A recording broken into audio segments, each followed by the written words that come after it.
running from here. There's been shots fired here at the concert or something. We got to get out of here. This is at the concert. Everybody's running. There's someone shooting.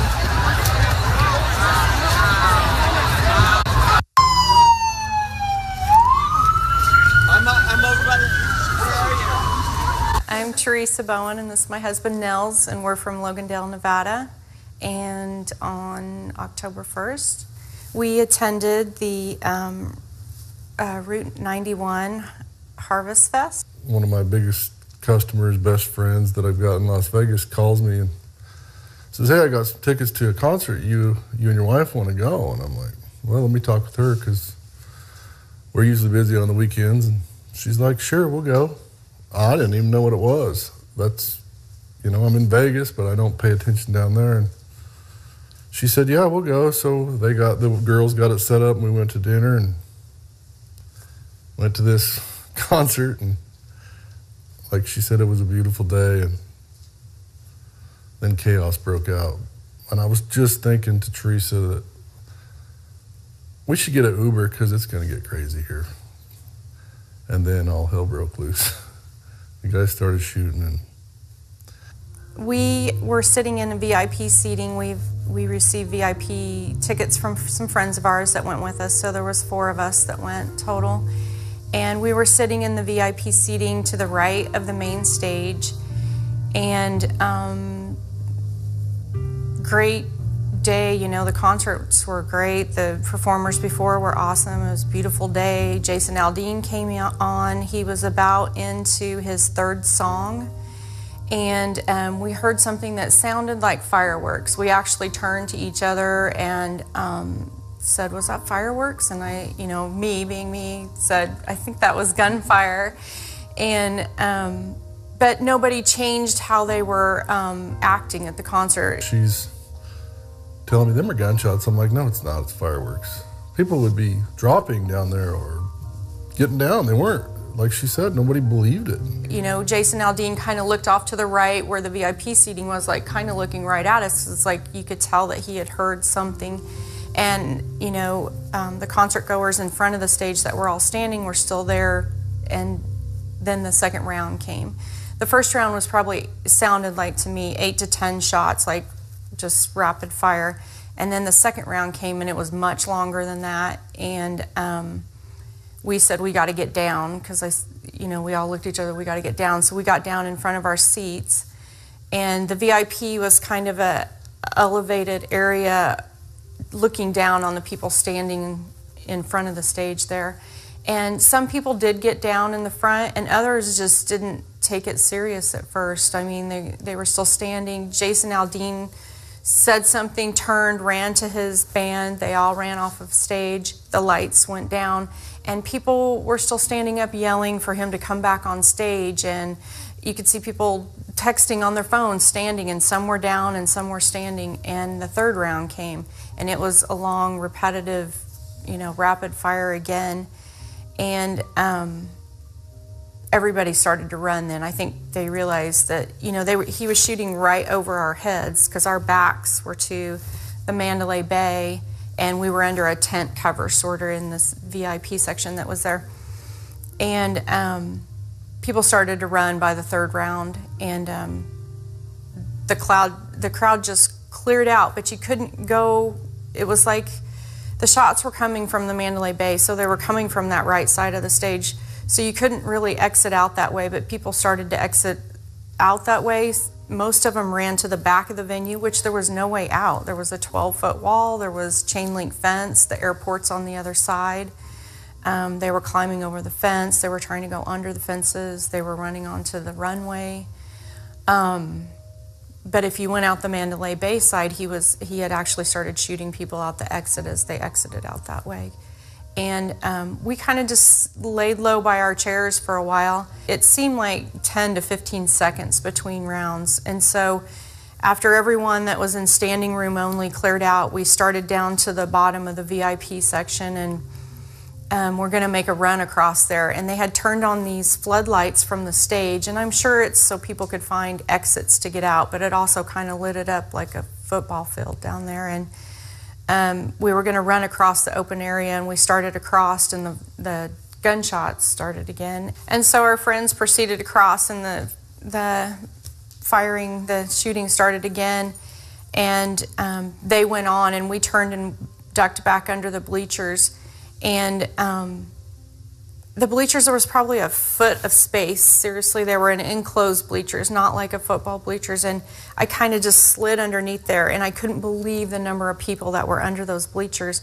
And Nels, he's a lot bigger guy, and that just wasn't going to happen. And he just kind of got down in front of the bleachers, and he said, "We got to get out of here." Where the people were standing was probably 3/4 people. All the people were gone, and my friend says, "We got to go," and they took off across and right out into fire. And Teresa says, "No, we can't go that way," and they kept running, and she went under the bleachers, and I remember just squatting down and just seeing people and trying to figure out where it was coming from. We didn't know whether we were running into bullet fire, away from bullet fire. When we went to get down by the bleachers, and the standing room only had kind of ran out from there. And I remember being under the bleachers and looking straight out across, and there was a bunch of turf that they had put down for the venue, and there was people out there laying there, and you don't know if they were dead, hurt, whatever, but everyone else had left, and there was just scattered people, and that's when we just got to the bottom of the stairs of the VIP section when we first started to run, and I'm like, this is real. But I never felt panic through the whole thing. Like, I just okay, we just gotta do this. Let's just do this. It's just crazy because if I would have heard a bullet, seen somebody get shot, I'm sure I probably would have just drug her out of there. But we didn't. We just kind of waited, looked at our path, and took the path of least resistance and listened. And like I said, you didn't know if it was kind of ricocheting. Like, you could hear it off of the bleachers and things like that, or the tin roofs of the bar things that were there. But as far as did we have gunshot come right near us? I don't know. I don't think so. But that's just how you didn't know where it was coming from, because you could hear the ting, ting, ting. But he didn't give you much time between shooting. You would get up and run for those few seconds, and then you'd have to get down again. And I just remember seeing people laying out there. You didn't know if they laid there because they couldn't get up and run. You heard afterwards some people just said they stayed there. They just were fear-stricken and couldn't run, or if they were hit. Some of them you knew that were hit, but it was just devastating to even see that, to look out, be laying on your belly and look out, and you can see all these people laying out on that turf. It was devastating. So as soon as the shooting stopped for a few seconds, we ran, and I remember running through. There was a little food court there, and we were running through there, and the shooting started again, and there was those porta potty trailers, and we kind of dove towards the porta potty trailer, and I remember there being a police officer there, and I pushed up against him, and we all got down right there. Went through there, and there was the food trucks with the air conditioners and keeping food cold and drinks, and there was a guy sitting there, I can still remember, in his chair with his feet up, just wondering what was going on. He didn't even know what was going on. And Teresa was videoing, and I'm like, let's get out of here. That's all I wanted to do is get out of here. I had two thoughts, my daughter and her, let's get out of here. And she was videoing. It was just chaos. I mean, you don't ever understand it till you're in the middle of it. When it stopped again, we started to run out the side of the street that the Mandalay Bay was on. And an officer stopped us and said, "Don't go this way. They're shooting people in the street." And so he sent us back into the venue. And we just made our way down through the tents and through, whenever the shooting started, you just get down wherever you could. I remember there were some police cars we got down by. There was some concrete barriers. We just kept running. And we got to the back side of the wall that everyone was helping people over, getting them over the wall. And he was still shooting. We got all the way to the Hooters Casino that was the back parking lot, butts up against the venue, and we were almost to the entrance. You could still hear him firing. I think it went on, they said on the news, for 11 minutes. It seemed much longer than that. But just the scene over the other side of the wall was total chaos. There was people hurt. I videoed some of it. not people hurt, but just the amount of blood that was on the sidewalks. And I don't know what made me video it, and I videoed it when people started running too, because I don't know, I just wanted our daughter to know we were trying to get out if something happened. We finally got back through there, weaved our way, and there was kids. That was the worst thing for me, is freshmen in college. I'm sure they were, but I have a daughter that's a freshman in college, and you just wish that they would have never seen anything like that, because now they're scared to go to school. They don't want to go to any, that's what you do in college. You go to events and you have fun, and it's supposed to be the funnest time of your life. And this sorry SOB ruined it for a lot of people in Las Vegas, including myself. I don't even know. We walked and we've seen kids and families, and we had no idea what was going on behind us. It was quite the scene, and people were loading hurt people in cars, and they'd set up a triage area there that they were already starting IVs on people, and people were helping, and we just tried to keep moving because the shooting was still going on, and he could shoot to the back of the venue there, and I'm not sure, how much longer it took us to get down to the entrance of Hooters. And we went in there, and people were under gaming tables, under slot machines. I went into the women's restroom. There was men, women, children, all down in the restroom at Hooters, in the women's restroom, like it was a bomb shelter, and they were yelling at me to shut the door, shut the door. I mean, it was just chaos. People didn't know if the shooting was coming from someone in the street or from, were they at the concert shooting people. People were just hiding everywhere they could. And, people were just running into any casino they could get into, running through the back doors, through the kitchens, through anywhere just to get, inside somewhere from the shooting. And it was just chaos. The whole thing was chaos. And I don't even know how we got out. Like, then once we did get out, we had to walk 3 miles to our car. And because we had gone to a restaurant previously and Ubered over to the event, and even 3 miles from where the concert was, there were still panicked people running across the streets. People were running through stoplights. 3 miles from there, people were that scared. We were still having people pass us on the sidewalks, running. We found a college girl hunkered down in the bushes alongside the street, and she was like, she didn't know how to get back to UNLV, and she didn't know when to stop running, and it was terrible. It was awful. Our friends took a different route than us leaving, and they experienced a lot different than what we did, because they kind of got into the mass that got bottlenecked towards the back that was trying to climb the fences and things, and it was pretty horrific. Our friend, they weren't hurt, but they did, when she got home, she had blood splatter all over one side, and she had a dress on, and the back of her dress was all smeared with blood, and she says, I have no idea where any of that came from. She said, you're just running, and they're running beside you, and you could hear people calling for, people in their family, and it was sad. You just gotta kind of move on from it. Something you would definitely never forget and never want to go through, and you just have that compassion for everyone that didn't get out as well as we did. We weren't hurt, and there was a lot of people hurt from a lot of things, like climbing the fences, from being trampled, from ricochet, from taking direct hits. It's hard. I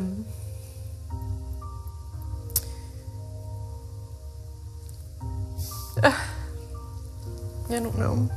What do you think? I'm just not gonna let it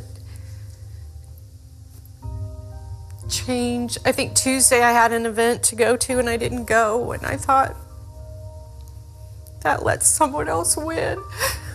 I don't know that we even know how to process it. We drove all the way home. All the interstate exits were closed, and we had to drive down through town and find some way to get on the interstate. And when we did get on the interstate, you want to talk about an eerie feeling. We were the only car on the interstate. They had closed off so many streets and everything, and we finally did get up there. And I said, I don't think we're supposed to be up here. And he's like, I don't care, we're going home.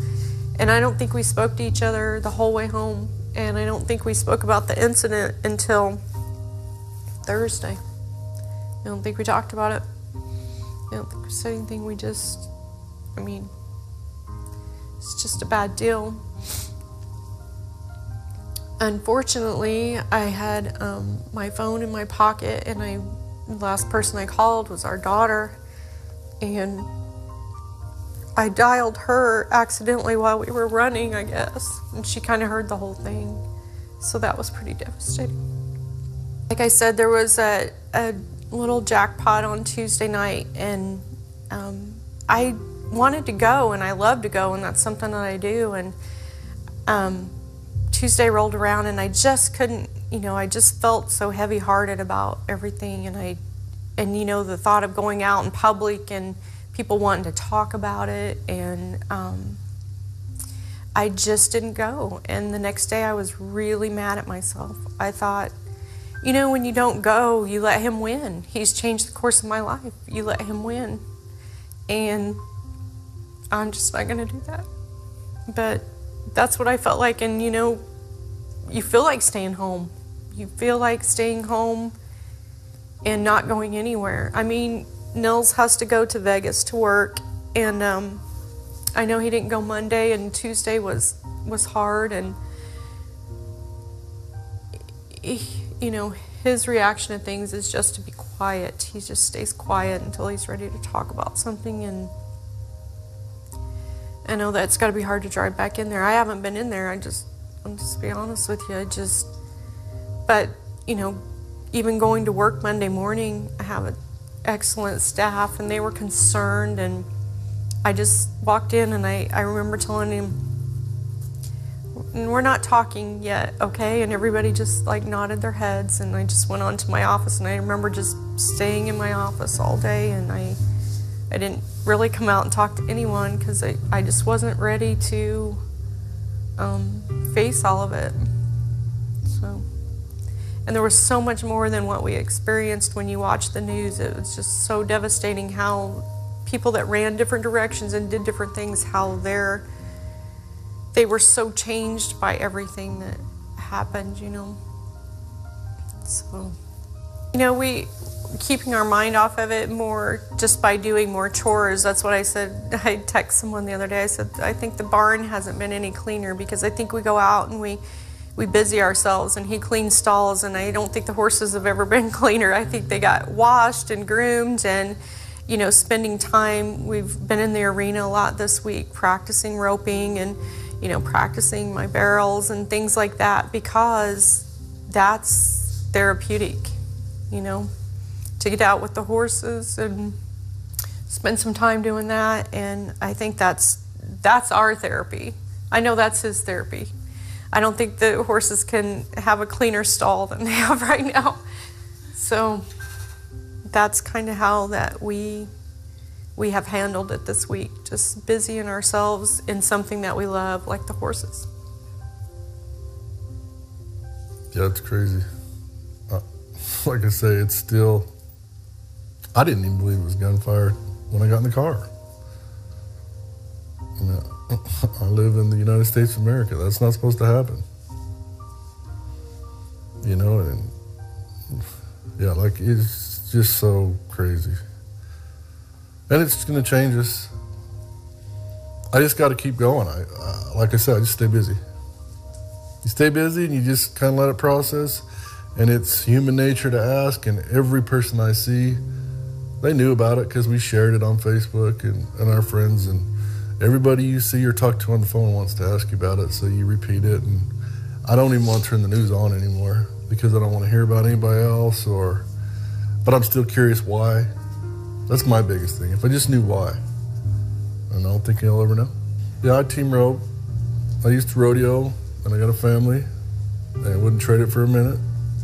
But we all do it. Thank God Haley got into it. And it's something that we just do. Like, it's we just do it because it's what I've done my whole life. Grew up on a ranch in Wyoming, and